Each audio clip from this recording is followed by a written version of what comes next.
Other than that, we continue to monitor cases through that, moving through the Oklahoma Court of Criminal Appeals. That's where we've seen the most tension from state litigation cases, mostly tied to challenging non-member Indian status in Cherokee Nation Reservation. And so we put a lot of effort in monitoring those cases that are coming all throughout Indian country. And so far, we're keeping a handle on it and have a couple that we're watching to see if they move in a way that's against the interest of the Cherokee Nation. That's the main items that I have to highlight today. If there's any questions, I'd love to take them. Well, I don't want to get too specific. If you've looked at this at all, is it positive looking? I think it's encouraging as far as what I have seen, but Okay. you know, there's a lot of complex details to work out Sure. in terms of the unique compact that we've had for some time and what that would look like based on policy position shifts by the state. So. Well, that's just anything positive is positive at this point. So, Doc? Chad, does our current tag compact, how does it compare to the other tribes, their compact? So the current model that we have is unique to Cherokee Nation. We were the first tribe to enter into a motor license compact with the state, and back in 2013 we had an even more unique model where we offer tags at large to tribal citizens while also having enhanced jurisdiction across the portions of our county that our reservation, I guess, intersect kind of in pieces, so Tulsa County, Mays County, Muskogee County.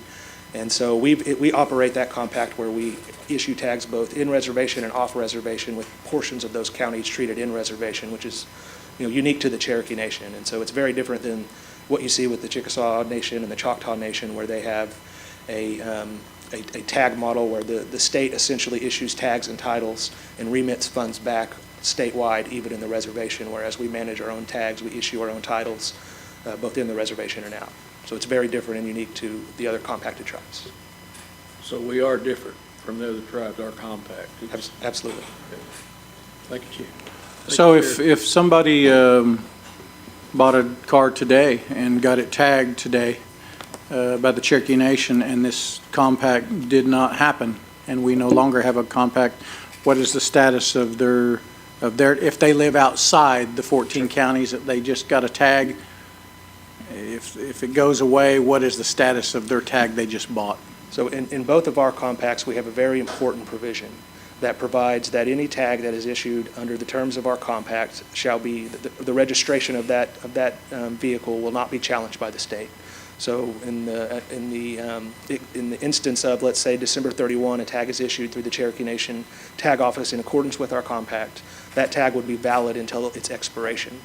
And that is the practice that, you know, all tags are issued and paid for a prospective period of time, and based on the compact we have, they would continue to be valid until their expiration. Okay. Councilman Callison. A.G. Harshit, have we looked any more with the income tax deal that's supposed to be before the state Supreme Court, and when is that supposed to be heard? We have been monitoring that case, and as I mentioned in previous meetings, we weighed in the form of an amicus brief in that case. It's fully briefed. The case has been submitted to the Oklahoma Supreme Court and has been submitted there for some time.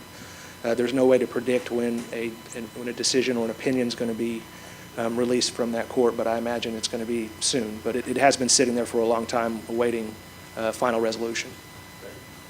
Now, is that if you live within the tribal jurisdiction and are employed within that jurisdiction? Is Correct. that what that basically says? Yeah, the facts of that case was tied to a citizen of the Muskogee Nation who lived in the Muskogee Nation Reservation and worked for a business entity of the Muskogee Nation tribe. Right. Okay. Anybody else? All right. Thank you, sir. Thank you. Good report. Next from FOIA and GRA, Gwen Terrapin.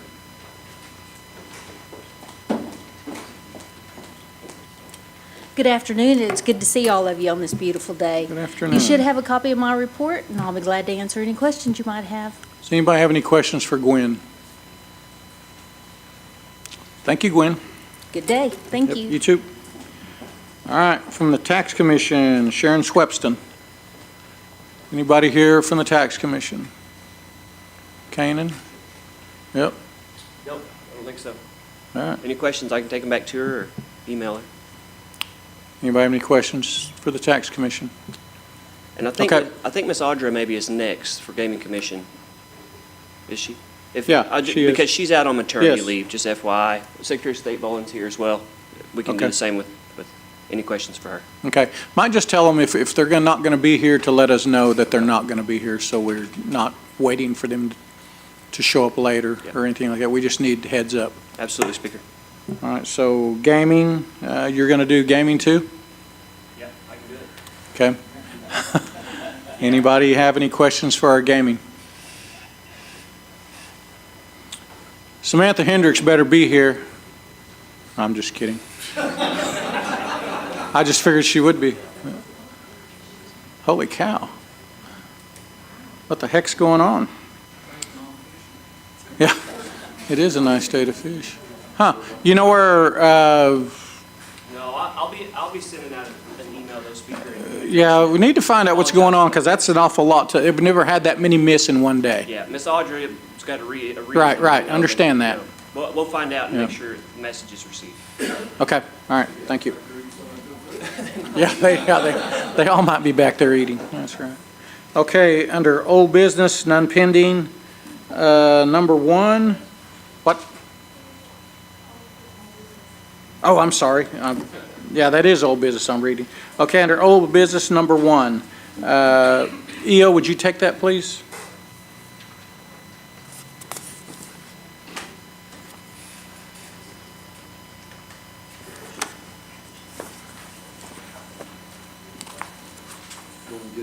Get it. Go ahead, Darrell. All right. 124-081, an act of being Title 29, Section 108D of the Cherokee Nation Code annotated. I'll put that before motion. That's, Was it this one? Yes. Make a motion to withdraw. rescind your, Yeah, okay, let's rescind that, and I'll make a motion to withdraw. okay. We have a motion and a second to withdraw. All in favor? Aye. All opposed? All right, it's withdrawn.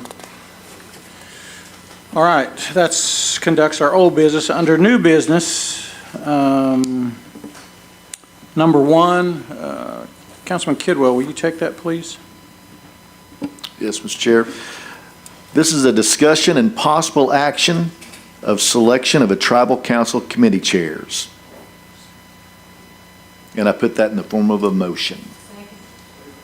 We have a motion and a second. Any discussion? Okay, what we will do is we will vote to open those up, and then I will take nominations for those seats. So all in favor? Aye. All opposed? All right, motion carries. All right, first up for Cultural Committee, and we're not, this isn't a race. Is there a motion to open the seat? Yes, He moved to open the discussion. right, no. No, I asked if there was any discussion. There was no discussion, and we are now moving on to opening the chair up for Culture. So,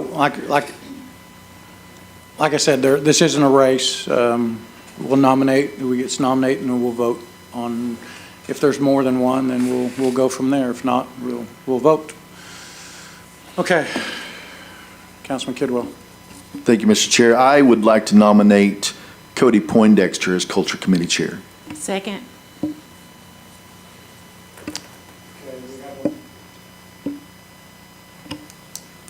We have a motion and a second. Any discussion? All in favor? Aye. All opposed? All right. Congratulations. You'll do a good job. All right, next we need to nominate a Cultural Committee co-chair. Yeah. Oh, you are the co-chair right now, correct? Yes. Then yes, you will need to resign your post as co-chair. I resign my post as co-chair, and am I allowed to nominate?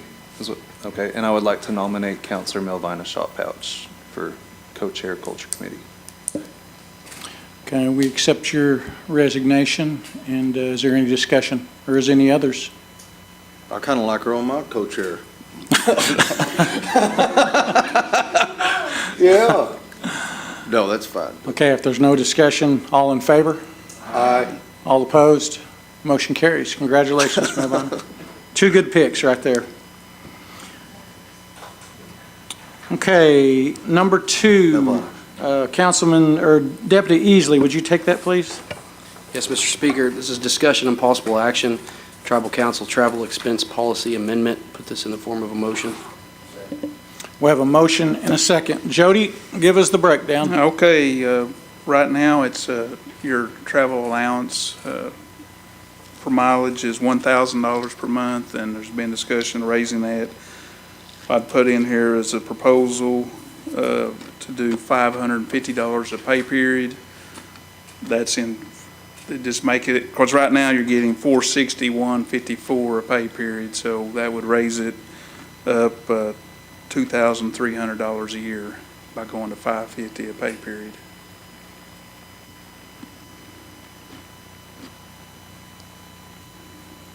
Does anybody have any questions or concerns? Danny? Where did you come up with that number? I just, for one thing, I wanted to make it per pay period rather than $1,000 a month, because the way our biweekly pay period works, it makes that odd calculation. So I just, it was around $100 a pay period extra that I was looking at adding. I mean, you guys can reduce it, increase it, or whatever, but that's just a proposal I put in the policy, so. Thank you. Speaker. You know, after the redistricting, specifically for Councilwoman Gary, she has half the world. I mean, Northeast Oklahoma is now District 11. You know, personally, mine shrunk, but for like her, man, she's got so much area to cover. And Councilwoman Hall, a lot of these folks have really got a lot of miles, and it don't affect me, but I'm speaking up for them. In District 5, you ain't even got to worry about it no more, do you? But anyway, I just wanted, do you think that's enough? And that, I'll just put that out there, you know. Well, I think that's the whole question that you know, we're here today for. Is that enough? I mean, we have to start somewhere. You know, we have to stay within what we can afford, which, you know, I've talked to Jody about that, but that's why we're here, and that's why it's in front of us today, to see if it is. And, you know, whoever takes over my spot, my district has grown huge too. That's another example. You know, I stopped at Salina and I go to Big Cabin. So, you know, it's a long ways. Jody? I was going to add, I mean, I'm sure most of you remember, but in lieu of this stipend amount, you have the option to do actual mileage and get paid actual mileage, which is a non-taxable item. So, if, you know, it's been a few years since anybody's decided to do that, because you have to turn in your keep track of your mileage and all that. So that is an option still. Personally, I think it's fine the way we do it. We just need to figure out Right. the correct amount that would suit, you know. Councilman Kidwell? Thank you, Mr. Chair. I think going to pay periods is a great idea. I think mileage is a bad idea, and I think that I would recommend it being $750 per pay period.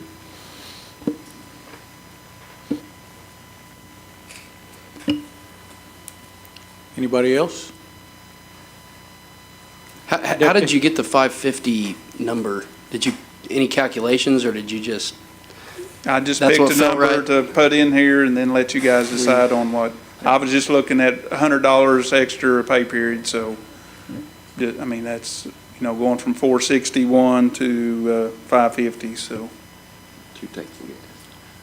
And again, this is exactly why we're here. This just needed to come before us, and we need to make a decision on what it is. I mean, there's some, like anything on the council, each district is unique. You know, it's just the way it is. And, you know, even when we talk about our housing money, our emergency housing money, some places use it more, some don't. So, you know, but we can't let the few who really need it suffer because of that, you know. So 70/50, is 750 doable? Do we, I mean, are we okay in the budget doing that? I mean, does our budget allow for that? We're looking at increasing the community assistance, and Yes. I would have to come back later with the budget mod to add money. to our budget for that, so, I mean, if. Well, and that's the thing that And we this, talked. I mean, we could probably just cover this little change without adding any money to our budget, but if we increase the community assistance as well, definitely have to add money, and if we do a substantial amount here, I can add that into our budget, so it's Well, I whichever think- way you guys want to go with it. Well, I So- think that personally, that we knew after redistricting and the massive changes that have happened, that we were going to have to add to both. I just think we're going to have to. There's really no way around it, because, you know, some people, everybody has different areas that we spend more money in, and they have more needs. And some districts that didn't have, it's like Josh Sams picked up Darrell Legg's, one of his areas that he spent a lot of money in. So, you know, for what he has, he's probably not going to be able to afford what he used to on what he used to get. So and there's other places like that too. So we are going to have to up that also in the near future. But as far as today, so how do you feel of 750? Because I don't have a problem with that. I support Counselor Kidwell's position. I'll second it if you need to. So we'll do I don't know if he's made a motion yet, but he can make a motion to change that. I'd be happy to make a motion to make a friendly amendment to this to change 550 to 750 per pay period. Second. Okay, we have a motion and a second. We've already had discussion, but is there any further? Okay, all in favor? All right. All opposed? All right, motion carries. Thank you, Jody. Okay. Number 3, Councilman Hall, would you take that, please? Doesn't mean you're not driving. 24-093, discussion and possible action, Tribal Council Community Assistance Funding Amount. I put this in a motion for approval.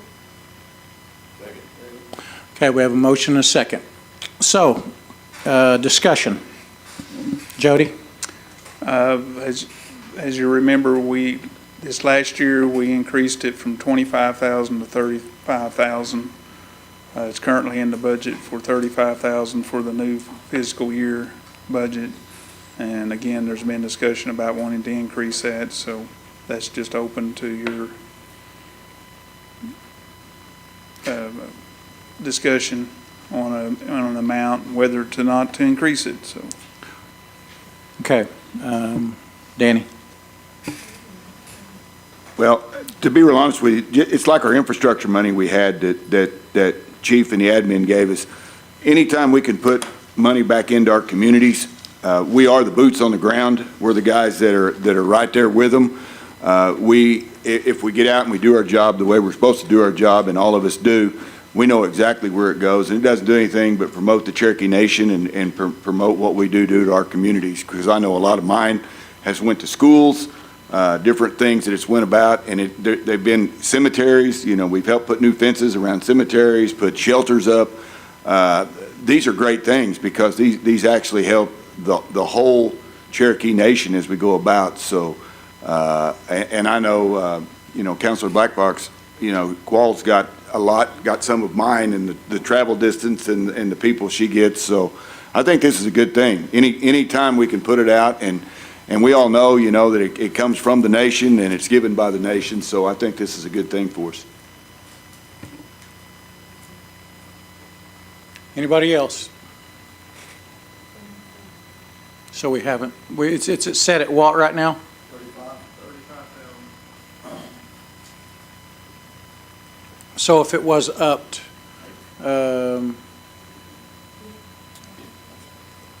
so if it was, let's just say 50, if it was up to 50,000 a year, would that have to be done through a budget mod? Well, we can approve it, then I'll Me, the approval then to come back with a budget mod, for our budgets in.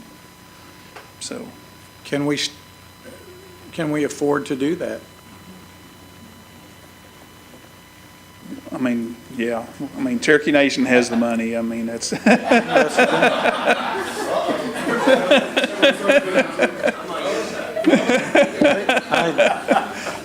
I did kind of mean to put you on the spot.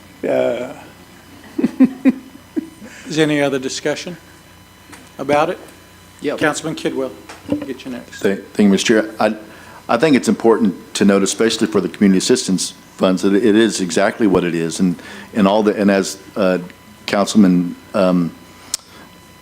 just said earlier, that all this money goes back into the community one way or another, and it is the only discretionary fund that we typically have our hands on to be able to make quick decisions, to be able to move out and help the communities as we see fit in the manner in which they need. I think it's important to note that even on as an at-large counselor, this is the only way that I can help most of the communities out there across the entire country. And so obviously, I'm not going to put out a number. I'm going to go with what the districts want this number to be. But I will tell you that I'll use every single penny of it across this nation for those 320,000 at-large citizens that I'm trying my best to represent and help out as we go. Thank you. Deputy Easley. Yeah, our job here, right, is to legislate and to advocate for our communities and bring resources back to our communities, right? So if you're telling me that I can up to $50,000, that's an easy decision for me. So if we can afford it, I think there's no reason we shouldn't. And some of you weren't here, but used to, we had to wait on this money for approval. You remember that when we first started and we got that changed. And so, that money is more readily available when we need it immediately, which was a monster deal for us. So you didn't have to wait a month to get it. So yeah, this would be, everybody's going to spend it. Everybody will, because as well as I do, there's a ton of need out there, and every year it just gets more and more. Look at how the population's risen and what we're incurring. So it is our due diligence to do what we can to fund as many Cherokees and problems as we can. EO? I'd like to just piggyback on that.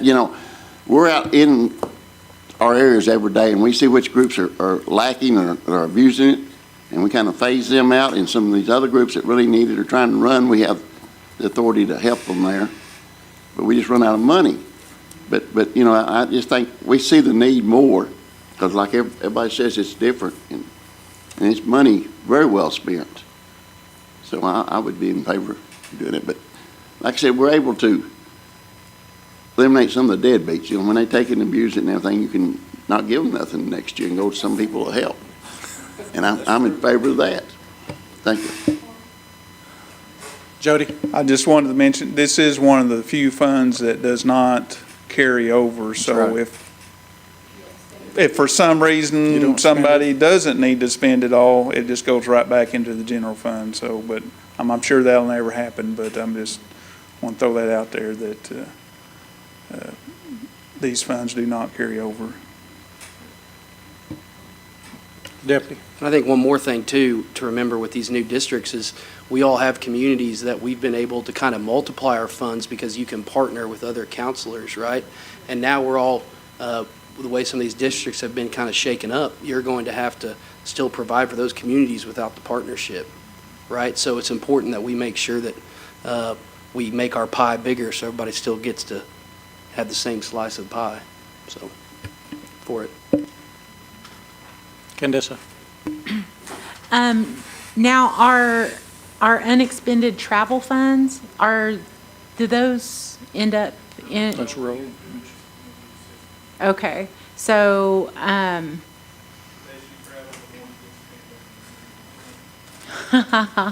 well, that's certainly an interesting equation to think about. Your mic, turn your mic on. Sorry about that. And I absolutely agree that, there is more and more need in our communities, with the inflation costs rising, with the cost of food continuing to go up. I know that, there are a number of organizations that come back to me each year out of District 2, and their asks are not getting lower. So increasing to 50,000, it would absolutely be well used in District 2. Well, and go ahead, Jody. I was going to also add, depending on how the motor vehicle tax comes out, as you know, you get law enforcement funds out of that, and depends on how that ends up, you may end up having to come back for more community assistance to help the schools or law enforcement, depends on how that all comes out too. So got to kind of keep that in the back of our minds too down the road, so. And in that light, if things don't turn out right, we as a council have to do whatever it takes to protect our nation. Yes. So we'll be fine with that. We understand that. Josh?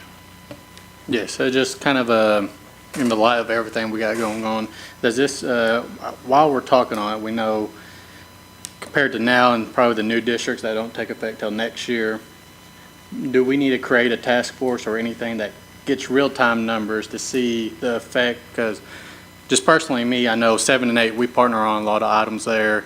That partnership kind of goes away, and or the new District 7 will have a kind of a bigger need there. And I know that's how other districts are going to be too. You lose a partner, you have to kind of make that replacement there. So 50,000 might not take a whole lot of that chunk that was previously there for those districts. So do we create a task force to start collecting real numbers? Because right now, and I know we're throwing a number out here in this meeting, but do we need to create a task force that starts gathering, researching, and trying to plan ahead for the new districts? I honestly don't know if it's necessary. I think the need is now. And if we run into that it is not enough, then we'll have to address it if it isn't enough. But I think I can tell you it's not going to be too much. From that perspective, it's not going to be too much. From what I've seen. And if it needs tweaked, we can always come back and tweak it. It's within our power to do so. So, Councilman Deere. So do we have a motion for the 50? Not yet. We're still discussing. Still discussing. That's what I was going to do, because I agree with Councilor Easley and Josh about how the districts, because I asked Easley with the new district, I timed it the other day from one end of mine to the other was 41. And so I'm learning from Easley the different, where to impact us next year, the community assistance that he uses over there in different places. So I think the 50 will be sort of what Josh is saying, taking over a different area. This will be helpful, getting them assistance without having to lose assistance or run out of money. So I will totally support 50 when it comes time. And really, 41 minutes is nothing. So some of you guys are going to be driving well over an hour.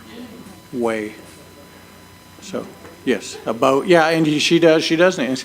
And hers, she has a cross 10 killer, time killer. But I think Chief Hoskins said he was going to build a bridge over 10 killer somewhere, I think. Is that in the works, Chief? I got a nod. I got a nod. Oh, Fort Gibson? Okay, nah. Okay, is there any more discussion? Okay, I personally think that's a good start, a good starting place. And I think, we will know as we get closer to redistricting how this is working out for us. But it is going to be beneficial. We do need it, my opinion. If there is no other questions or comments, I need a motion. Okay, what's your motion? Second. Okay, we have a motion and a second. All in favor? Aye. All opposed? Motion carries. Thank you, Jody. You're welcome. Okay, that brings us to number 4. Councilman Legg, take that, please. Mike. A resolution confirming the reappointment of Colton Montgomery as a governing board member of the Cherokee Nation Comprehensive Care Agency, and I'll put PACE, and I'll put that in form of a motion. Second. Okay, is he here? All right, come on up, sir.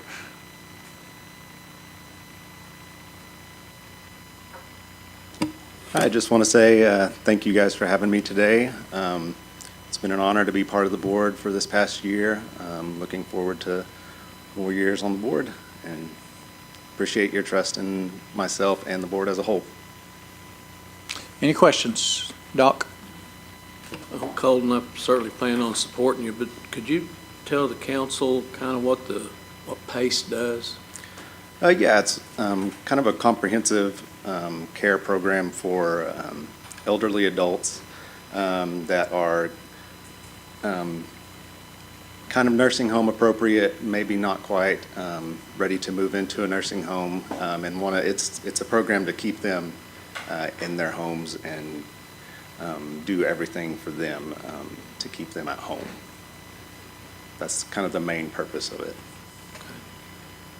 And PACE is governed by a board. Yes. It's not related to the Cherokee Nation at all. Right, myself and 4 others, yes. Yeah. So it has no. Sorry, 3 others right now. Doesn't fall underneath the Cherokee Nation umbrella. Right. At all. It's Right. a separate governing board. Mhm. Okay.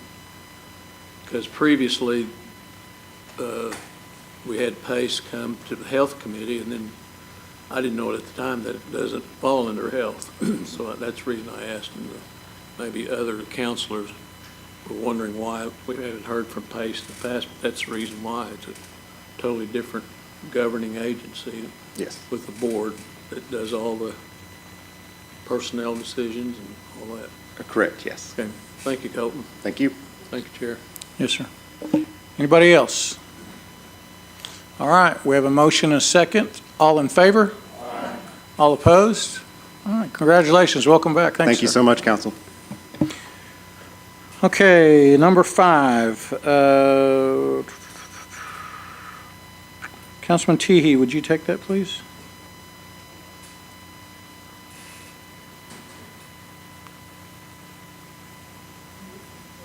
Five. This is a motion to approve the Cherokee Nation Institutional Review Board Reform Act of 2024. No. No? Oh, gosh, I'm sorry. Number 5. Take it, Danny. So I'm sorry. That's okay. This is 24-094, the Housing, Jobs, and Sustainable Communities Act, permanent authorization of 2024. And I put this forward in the form of a motion.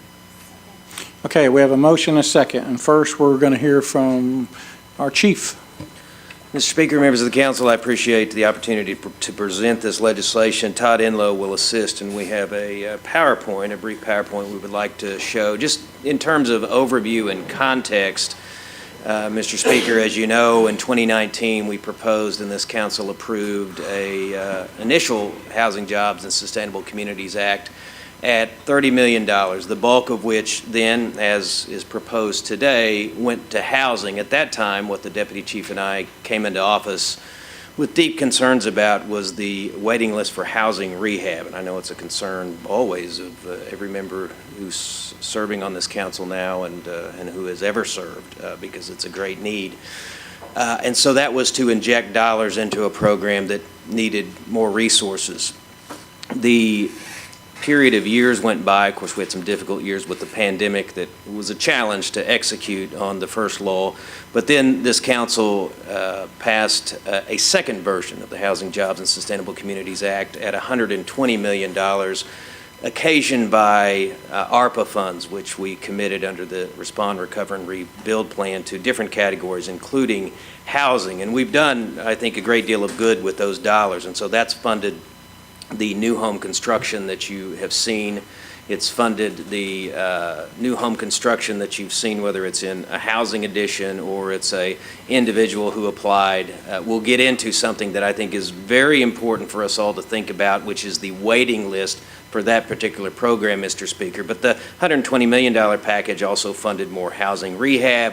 It funded some of the efforts we've made at the Fluent Speaker Assistance, Speaker Villages, a number of other important housing programs. We are, of course, in the sunset period of ARPA over the period of the next couple of years, and yet we still have the same concerns. And what you'll see from this PowerPoint is we have in the Cherokee Nation, just as we have in the state, just as we have in the country, a housing crisis. Within the reservation, there's really two factors that drive that. The PowerPoint will help illustrate this, but it's both the overall lack of housing stock, which is putting pressure on rents, and then you all see it in the form of constituents that have a difficult time getting by, and sometimes they're pushed into homelessness. And if they're not pushed into homelessness, they're pushed into situations where their budgets are being strained just to pay for housing, and sometimes this housing isn't the best of housing that we would want. I'm talking about the larger rental market. Of course, housing rehab is always a concern, and it'll continue to be a concern. So we have that aspect of the crisis in front of us. We also have the fact that this program that the Deputy Chief and I inherited, New Home Construction Ownership Program, which is a very good program and did a great deal of good even before we took office, is a program that has high expectations, high demands, and it does seem to me that the best policy for the Cherokee Nation, whatever this act ends up looking like at the end, is a policy that says we have a problem. We're the Cherokee Nation. We're going to address that problem. We're going to do it in a transparent way. We're not going to do it by waiting for the government of the United States to come through with federal Indian housing dollars. We know from our history that those dollars are inadequate. We can expect that they'll continue to be inadequate. We can continue to push for more funding, which everyone does in their own way. Certainly as a nation we do it. But if we wait, we'll be waiting so long that we've not really solved the problems that I think we're obliged to try to solve. And so what this says is we will commit $40 million to a new Housing, Jobs, and Sustainable Communities Act. And we'll do it in a way that runs on 3-year cycles. So I'm not talking $40 million a year, I'm talking $40 million over 3 years. It will put pressure on the Cherokee Nation Executive Branch and our Housing Authority to develop a plan in a transparent way, reported to the council to spend those dollars, 85%, which would go to housing. The other 15% goes to something that I think is just indispensable to talking about housing, because you're talking about communities, and that is investing in the continual improvements or new construction of community buildings across this reservation. And so we would also come up with a spending plan for that part of this package if it were to be approved. This, I think, puts us on a trajectory of doing this every 3 years into perpetuity. Now, we can't lock, and we should not lock any future chief into this or any future council, but we cannot, I think, adequately address this problem unless we are transparent about what we can commit and that we'll do it according to a plan. And that we certainly reserve the right to, if fiscal conditions were to change in the Cherokee Nation, to ratchet it back, because keep in mind, appropriations is, of course, the indispensable part of any law that you want to fund, and so the council and future chiefs would have the ability to course correct if need be, and in the future perhaps amend this act to go even higher. But if we I think address it in this way, it's sustainable. We're still keeping the appropriate balance, I think, in terms of what our businesses can produce and what the Cherokee people expect and what we should deliver. It keeps that balance, but it also keeps us working on a problem that if we don't work to solve it, it's going to continue to keep our citizens suppressed in terms of their individual capacity if they're dealing with housing issues, and it's going to collectively keep the Cherokee Nation, not just now, but for generations, sort of suppressed because we can't collectively do what we want to do in our communities if housing conditions don't improve. We can't solve all of these problems, but we shouldn't decide to do nothing. We should do something, and I think the something should be a very transparent, open, balanced way to do it. That's what this proposal calls for. And Mr. Speaker, with that, I'd like to ask Mr. Enlow to walk through just some of the successes of the Housing, Jobs, and Sustainable Communities Act to date, but also lay out the real challenge. And I think some of the numbers will be jarring to the committee if we could have just a bit longer. Yes, sir. Thank you. Todd, go ahead, sir. Thank you, Chief. So there on the screen is the title page, but I want to point out that phrase that's below that, lifting up Cherokee households by providing quality, safe homes in accessible, sustainable communities. And that's how those two things interrelate. As Chief talked about housing and the need for communities, we want to make sure that those two things are intertwined. And so this slide kind of represents what we hope happens with housing jobs. One, it's building, replacing, rehabbing houses as well for homeowners. It's creating sustainable jobs in the communities by keeping people engaged and employed across all construction trades. It creates a path for energy efficiency upgrades for community buildings so that we lessen the burden on them for operational costs, providing internet connectivity and centers for connection are in and around those community centers, and then ultimately keeps the dollars flowing in our communities. I remember during the recession of 2008 when the housing market crashed and everybody was concerned, Northeast Oklahoma was somewhat insulated because of the work that the Cherokee Nation was doing. That's my personal opinion, asterisk beside that. But we didn't feel the same impact that the rest of the country did because of what the impact the Cherokee Nation was having inside our communities. So some of this information I'm presenting to you right now was in the 2023 fiscal year report that I just reported earlier this year. And one of those things I really want to point out is, in particular, rehab. You'll notice that's a comparison between the two fiscal years of where we spent time and resources in, and you'll see the tremendous jump from FY22 to FY23.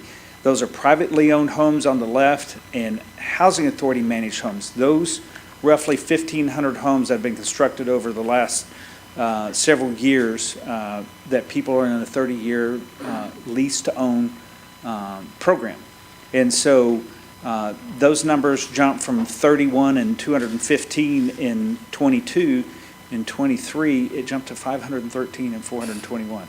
And that's the kind of impact that housing jobs is having, allowing us to go in and address a lot of the needs that are out there in our communities. In addition to those rehabs, we've made total home replacements as well. And so it's critical to highlight under housing jobs in FY23, we've replaced 105 homes compared to the 27 that we're able to do with other federal funding. So it's a total of 132. Without housing jobs, we would be restricted to the 27. So housing jobs is allowing us to go in and make a tremendous impact, both in rehab as well as replacement homes. The new construction home ownership program, as Chief alluded to, it's very successful. It's a 30-year lease home ownership that's a fixed payment over time. That lease contains not only what their lease payment is, but it also covers their property taxes. It's a payment in lieu of taxes, but essentially it's their property taxes. Their insurance on home ownership, all for $600 a month. The houses that we're building today, if I was to do it and get financing myself, my mortgage payment would be probably about $1,800 a month for building exactly the same houses that we're building today. A lot of the housing that was done in 2014, 2015, 2016 were all funded by, primarily funded by Section 184 lending, which means we borrowed a lot of money to be able to construct that many houses. That means we have a pretty good sized debt load to make sure that we sustain that. That's the other thing that housing jobs has been able to allow us to do is to build up some additional revenue that doesn't have debt associated with it, and so it offsets some of that. So construction costs have gone up 67%. So just in comparison, if I went back 10 years ago, we'd be talking about building a house for roughly $100,000 or less. In 22, our average bids coming back for a house was $154,000 a house. Fast forward to today, we're at $230,000 a house. That is a 67% increase in our construction costs associated with our projects that we've been developing. Our average cost is about $155 a square foot. I remember when I was trying to build a house some years ago, and it went from 95 to 105, and we were talking about custom granite countertops and cabinets, and we're talking about $155 a square foot. So the inflation that we've seen across our construction trades and material costs, of course, those numbers fluctuate throughout the year based on storms and all kind of indicators, but our average cost is about $155 a square foot.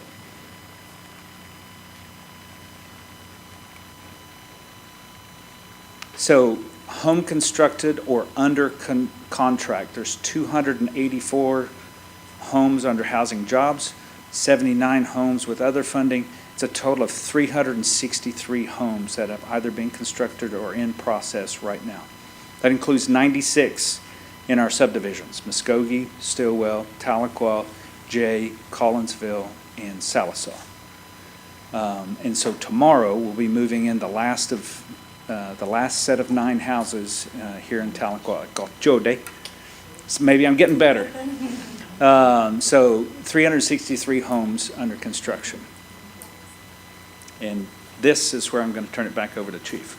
Yeah, just briefly, Mr. Speaker, and this is a number that we need to really think about, and this is of deep concern to the Deputy Chief and I.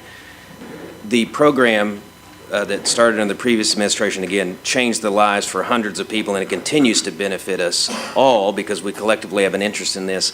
But there are over 2,000 Cherokees who applied with no land in this program.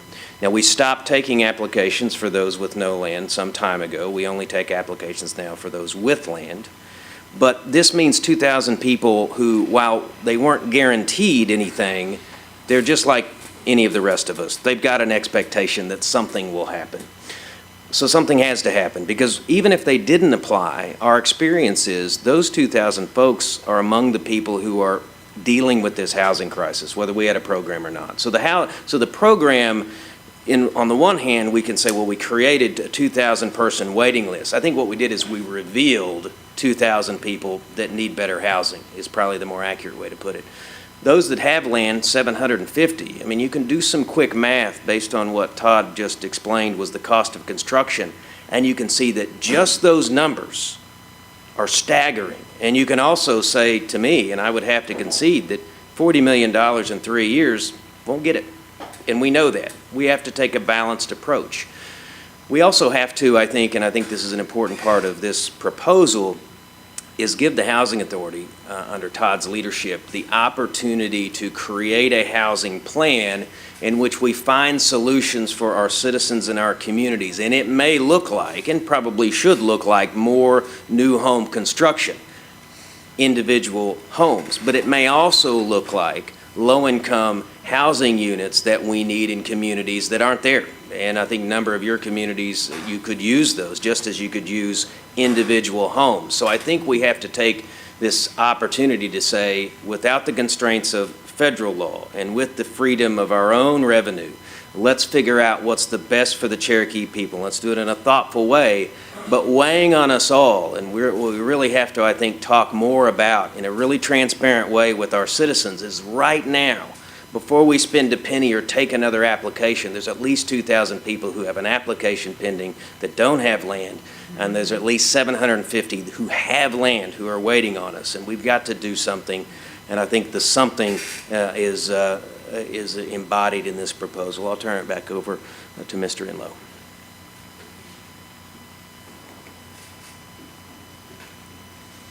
Here's some examples.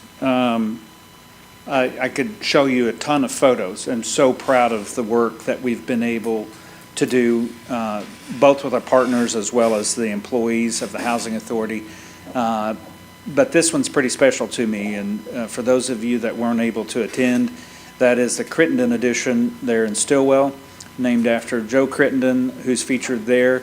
That's 15 houses that were constructed there for 15 families to move into. Several of those were handicapped accessible units, and it features walkable sidewalks with handicapped accessibility. Each of those sidewalks and fiber optic connectivity inside every one of those homes, ready and waiting for them.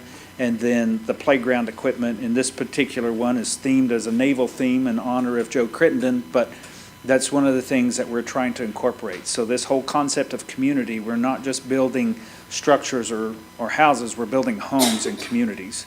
And so I can share a ton of photos, but I won't belabor that with you.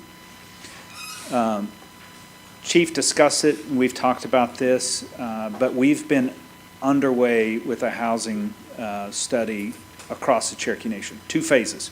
First phase is looking at everything across the entire reservation. So we engaged a third party. We looked at census data, we looked at our data, we looked at housing market information, we researched Zillow. There was multiple data sets that we looked at to determine this information.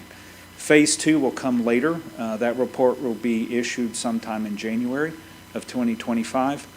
But it will focus specifically on Cherokee County and the total population in and around Cherokee County specifically because of the investments that we've made to the hospital and other things such as the Child Development Center, Head Starts, and the need for the growing employment base of Cherokee County. So we've partnered with the city, so they're sharing part of the burden of that housing study for Cherokee County. So this is a heat map, and this heat map looks at about 8 different factors, and you'll see them listed out here, and I won't bore you with the details at this point because our housing study, I've received the final review of that. We're just going through with a fine-tooth comb, double-checking everything to make sure it's accurate. It's about 42 pages, 40 or 42 pages, and I'll be presenting that to the council sometime in October. And so we broke up quadrants based on what we saw as geographic population differences and tried to cluster those things together. So you'll see Northeast, which is Craig and Nowata and portions of Ottawa County. The Capital North, which is Mays, Delaware, and Wagner County. Capital South, which is Sequoia, Muskogee, and McIntosh County. And then Capital, which is Cherokee County in particular. Northwest is Rogers and Washington County. And then Tulsa County, I'm sorry, I left off Adair County in the Capital South. So they're lumped in there with Sequoia County because and this is all based on what we saw on the data that was coming out of this. So we weighted those 8 criteria and created this heat map to say this is where we see the greatest housing need based on population study. It's not saying where we believe every dollar should be spent, but this is telling us where we have clusters of citizens of the Cherokee Nation that are residing that have inadequate housing. And so you'll notice like northern Delaware County, that would be a hot spot that has a lot of need, as well as that western side of Sequoia County and even the eastern portion of it. Adair County is a little bit of an anomaly because of the 911 addressing. Everybody stacks up on Stillwell. And so that's why you see some of that information. Rogers County is not saying that there's not any housing need there, but that is probably one of our best counties. In northern Tulsa, you'll see that there's a pretty tremendous heat cluster there of housing need. Again, I'll get into more details when we get into the housing study, but just sharing that with you now, that's what's forthcoming. Yes, sir. So what does that mean, less sustainable, more sustainable? Explain that. So on that map, the darker green that it is, the better the housing conditions are in that area.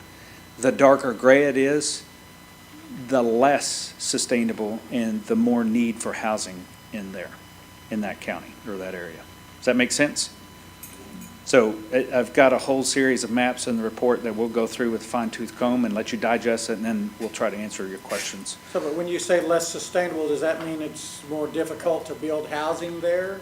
No, it's illustrating what level of need for housing. Either it needs rehab, or there's not enough rental units, or we don't have enough just home ownership units available in those geographic areas. Okay, all right. Yeah, it's the need for housing, and it's looking at all of those areas, rental, ownership, and rehab as well.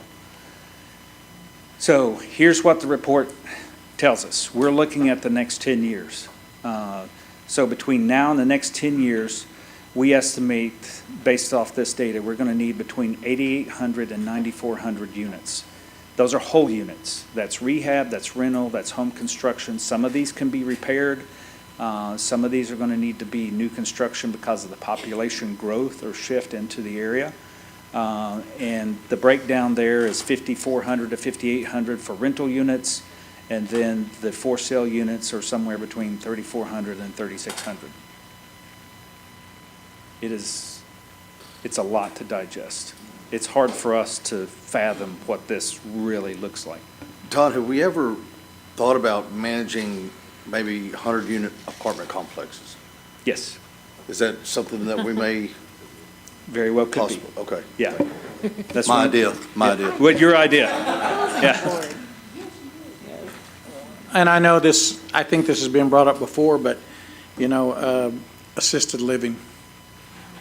We have a lot of problem with,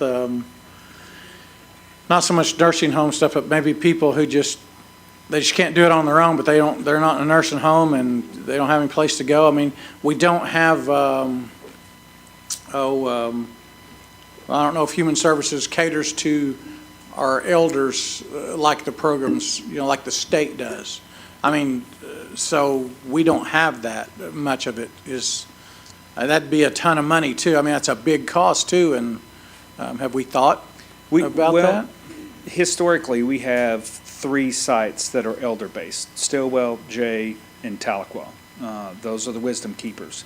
Those are partnership with low-income housing tax credits, and so those are primarily reserved for those that are elder. Now, it's kind of in between. It's not true assisted living. They're independent. There are Right. resources available to them on site, but I think we need to look at the whole gamut of what housing should look like, especially for the elderly, because that's, you'll see in the report, that's one of the areas of concentration that we have concern about is the growing elderly population. Well, I know those are just like apartment complexes and they live there and, you know, they check on them, but they don't really assist them. They're on their own. They like their independence though, those, Yeah. you know, those people really do. So they're good programs, but you know. And two, just like Mr. Montgomery, you considered him for the PACE board, that's another avenue to address the elderly, is keeping them in their house, keeping them active and socially integrated with medical treatment inside that facility. But there's several ways for us to look at that. That's definitely, all of those are on the table. Those are things that we should factor into our consideration for future funding. Todd, after the redistricting, there's somewhere in the vicinity of approximately 9,100 Cherokee citizens in each one of our districts as we go across.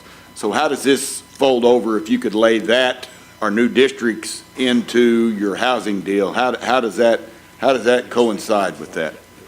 Mr. Enlow can respond in more detail, but I wanted to direct your attention to one aspect of this legislation, that it requires, when we do a housing plan, that we achieve some geographic equity. So to the extent we're talking about districts and you individually represent communities, we want to be sensitive to the heat map does drive policy, but so does considerations that you all have people in your district that need help. So we want to make sure we're balanced, but Todd can perhaps be more responsive. Counselor, that will be one thing that we'll be looking at, is overlaying our new districts in relation to the heat maps and clusters that have been created with this study. You bet. Sorry, I get emotional when I talk about this housing. So this is a little bit further breakdown. So I told you that breakdown on rentals versus homeownership units.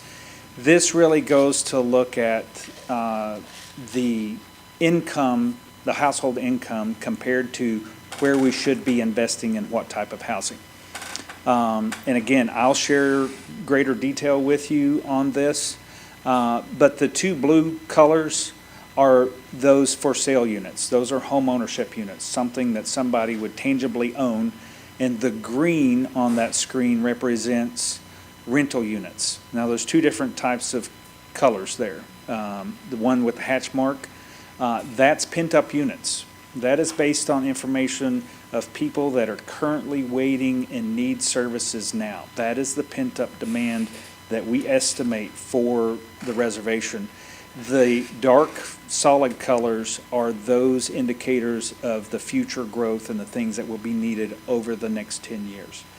And so we got on the far left side, we've got extremely low income. They're earning less than $26,000 a year. That represents 31% of the need across the reservation. And you've got all of those different stratas. And to the high side, on the high income, over $200,000, or over $133,000 a year. That represents 12%, and obviously because of the earnings inside that household, we feel it's better served by homeownership, whereas the lower end of the spectrum should be represented by rental units. Okay, so more information coming about this. So,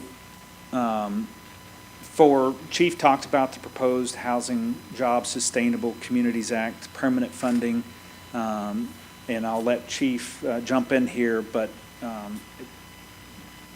Well, I mean, we've gone over these points, but I do want to emphasize this 3-year plan will be the first time that we put a plan together using what is going to be substantially, if not exclusively, business profits, but a plan separate from the annual NAHASDA plan. This will be a 3-year housing plan so that you all can see it. There's a notice period to the council. You can see that we've taken the housing study and we're saying with these dollars, $40 million over 3 years, 85% of that for housing.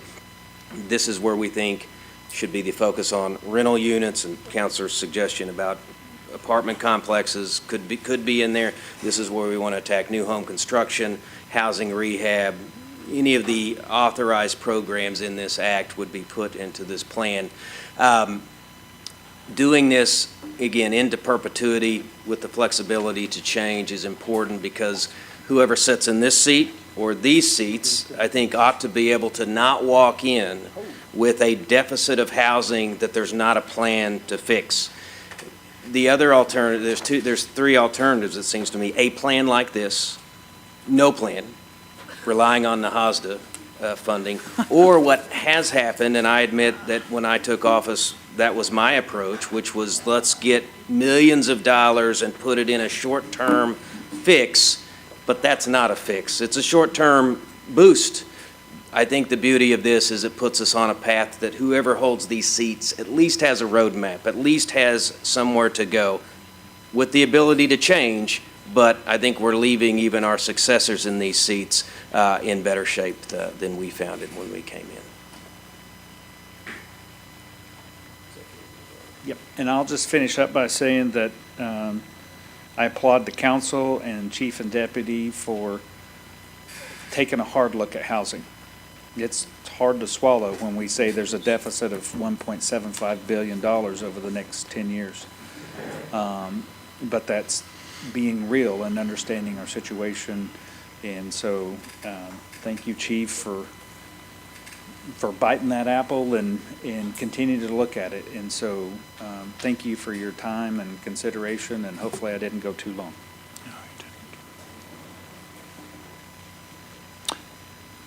Councilman Callison.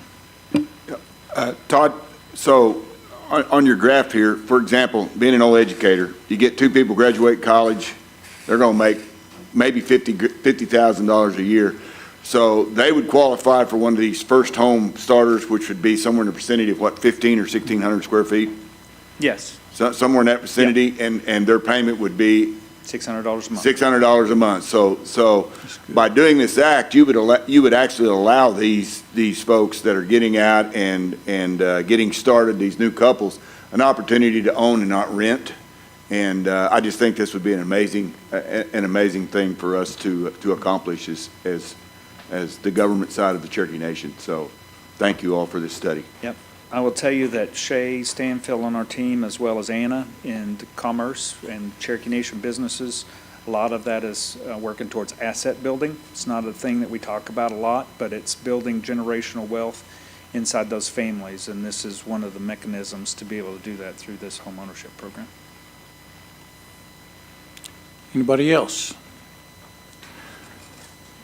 Yes, ma'am, go ahead. I do apologize if I am out of order because I have not seen my actual procedures yet, but I would like to be included as a sponsor on this bill, please. Absolutely. Councilman Kidwell also. Anybody else? Everybody else on there? Well, Darrell Legg, okay. Yeah, we're I good. think we had everybody Okay. on as a sponsor. All right, good deal. But if you want to sign up twice, we'll allow that. Well, I'll say this, you look at everything that the Cherokee Nation does for its citizens, and we just got through having a conversation how we can serve our citizens better as a council, putting more money back into our communities. And, we've talked about our health. How can we, get more health care to our citizens? And we have a new hospital. And now we have this. There is a housing crunch all over the United States, and we have to do something to help our people. So, being in the Cherokee Nation is a monster task to take care of your people because, we pride ourselves of doing it better than the state. And I think this is an instance where it shows that by leadership, we are doing things better than the state, and we are helping our people, and and working together. I'm just proud to be a part of this because this is major stuff for our people, and to get this opportunity, I just don't think it comes around a lot. I don't. And I think the vision is good, and it is scary. The amount of money that it takes to do these things. But you know what? Man, if you don't invest it, you're not going to get a return. So we're going to get a return. And so I commend you both. Difficult thing, but I think it's very well put together. Anybody else? Okay. We have a motion. Yes, sir. Go ahead. Mr. Speaker, I just wanted to make sure that when we do call for a vote, it's for the revised version that was placed on everybody's desk. Everybody has that? Okay. All right. Let's vote. All in favor? Aye. All opposed? Motion carries. Thank you, gentlemen.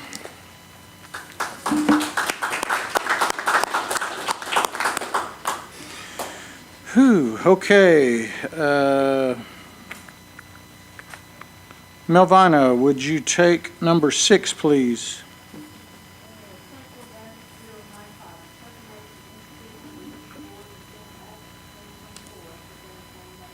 Second. We have a motion and a second. Do we have any discussion? Did you have any words? Okay. I don't believe there are. All right. All in favor? Aye.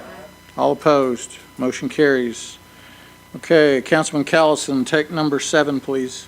Act amending Title 29 of the Cherokee Nation Code and Native. Put this in the form of a motion. We have a motion and a second. Are there any questions or do you have any comments? Councilman Kidwell. Mr. Chair, I just want to be added as a sponsor, please. Me too. Joe Deere. EO. Lisa, everybody, does everybody want to sponsor this? Total. Do you have any words? This is just a technical amendment to our hunting and fishing code to provide some clarification for the reciprocal agreement. And that's pretty much about it. Okay. If there are no further questions, all in favor? Aye. All opposed? Motion carries. Thank you, ma'am. Good day. Are there any announcements? No announcements. Okay, our next meeting is tentatively scheduled for Tuesday, October 15th at 11 a.m. Could I have one more motion? We have a motion and a second to adjourn. All in favor? Aye. All opposed? We're adjourned.